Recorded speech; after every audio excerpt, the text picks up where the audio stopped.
Alright, 21W11A. Before we get into it this morning, I want to say that the past couple of videos have done very well on the channel. And so anyone new to the channel, hi, hello, and thanks for taking the time to watch this video. Anyway, let's get into the snapshot.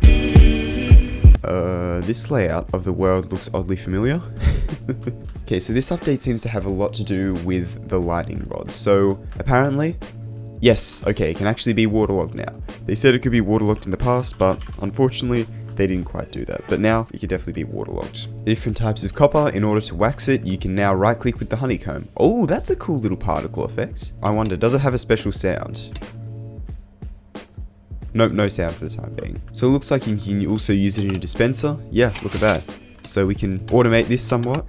Automate the waxing of these blocks, and you can also go ahead and right click with the axe to scrape them, and that's a really cool particle effect as well. But it does look like they do dispense the honeycombs out anyway, so if there's no copper block there, then you know it'll just dispense the honeycomb out, which is kind of annoying, but I don't know. Maybe that'll be changed in the future, maybe that's just a bug, but yeah, we'll see, I guess. Alright, so we've made this big platform out of oxidized copper because lightning strikes can actually get rid of it apparently, so let's see that. Oh, okay, I thought that would be a way bigger radius, but no, it's actually very small. Okay, that's kind of cool. Okay, now there's one more thing about copper. If we go ahead and wax it there, we have a waxed block of copper, you can still turn that into copper ingots. You never used to be able to. You do lose the honeycomb, but oh well. So it looks like there's been a couple changes with these hanging roots here, and as you can see, that's definitely the case. Wow, my voice is doing some weird things this morning. So first things first, they no longer go in a grid, they have a little bit of a random offset, kind of like what flowers do. You know, you'll notice when you place flower down, it does not always go in the middle of the block. That's now the same with the hanging roots. As you can see, that is definitely not in the middle of the block, but the hitbox doesn't line up. That was like what flowers were like in like 1.8. Hopefully that changes in the future. But anyway, you can also bone meal the rooted dirt. Oh, it only makes one hanging root. That's kind of weird, but yeah, you can do that. Right, another change that might be kind of hard to see is that caves have been tweaked a bit. And by caves, I mean the size of caves. And whoa, that looks so cool. Somehow these caves never cease to amaze me. I don't know how they do it.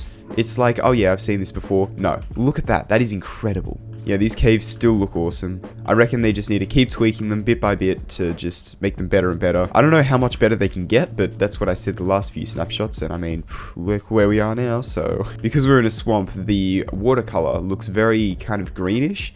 I think it fits in perfectly with the deep slate. Like, look how perfect that fits in.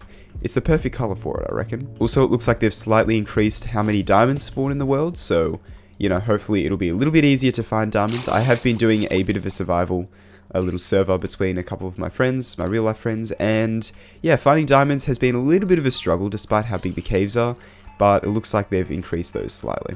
Again, those little changes are going to be absolutely invaluable to making the game just more fun to play and just a little bit better. I can't really comment on how much more frequent they are because I'm not really that sure, but hopefully they are a decent amount more frequent, but not too much to be stupidly easy to find, of course. Next couple changes are with the drip leaf, so if we, you know, place this, oh, it has to be on dirt. So the small drip leaf looks like the direction depends on which way you place it. Couple overlapping textures there, which isn't the best, but that's alright. Also, for some reason when you destroy it, it gets rid of the water source. I think that might be a bit of a bug. Yeah, you can do stuff like that, which isn't amazing. Can you place it there? No, you can't. So you actually just need to go ahead and place a new water block there. Yeah. Anyway, on top of that, if you bone meal this, I think, yeah, okay, so it looks like the drip leaf stems also drop the big drip leaf. So it is possible to farm the drip leaf now, because before you could bone meal it, but it wasn't possible to farm it. That is odd. And it looks like you can bring water sources up like that as well. Like, look at that. What? Boom. Look at that. We have water going all the way up here.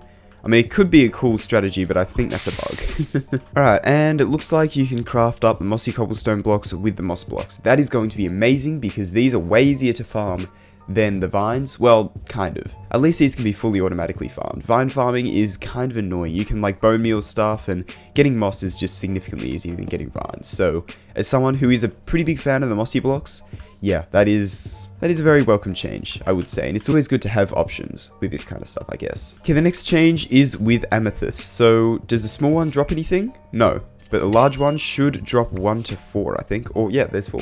But also, if you mine it with your fist, it drops 2. Yeah, okay, that's cool. It looks like this copper blocks might have aged. I can't remember whether I put new ones there or already exposed ones, but yeah, that's kind of funny if they've aged a bit. And it looks like there's a new thing, which is F3L. Profiling started ends in 10 seconds or when pressing F3L again. Okay, I think, has it been 10 seconds yet? Now it's been 10 seconds. Oh, okay, profiling. Wonder what that is. Okay, here we are in the Minecraft folder, and there is a new debug folder and profiling folder here. Deviations. Oh, I don't understand this. I don't know. It looks like it just takes down a bunch of information about the world in that 10 seconds, which is kind of cool. I mean, that could kind of be useful, maybe, if you're a more technical player and you need to find, you know, maybe bug fix some stuff or something. I don't know. So I'm curious about this bug fix. So apparently, the sides of these blocks will actually match with the thing. No, that does not match the original block. Correct me if I'm wrong. Okay, I thought there would be some new textures. I got excited, but no. Oh, what they have changed with the textures though, is they've updated the jungle door inventory texture. So if you just look closely at that, a better idea of how to look closely at that, you can see that it is actually the new texture for the jungle door with this, instead of the old texture which it's been for a long time. So it looks like they had to do some texture changing with the top of carved pumpkins because apparently you could make a swastika in the past. That's fun. Okay, I'm not going to go through too many more of these bug fixes, but one is that, yep, okay, spore blossoms can no longer float. There was a small period there where they could float, and that was a bit weird. Yep, can't float anymore. Alright, I think that's enough bug fixes. I think I'm going to go ahead and end off today's snapshot video here. I really hope that you enjoyed it. If you did, please consider leaving a like or subscribing. I'm a bit sick this morning, that's why I'm having a bit more trouble speaking than normal. But yeah, anyway, I really hope that you enjoyed this video. If you did, please consider leaving a like and maybe even subscribing if you enjoyed it that much. But yeah, anyway, I will see you in the next one. Goodbye.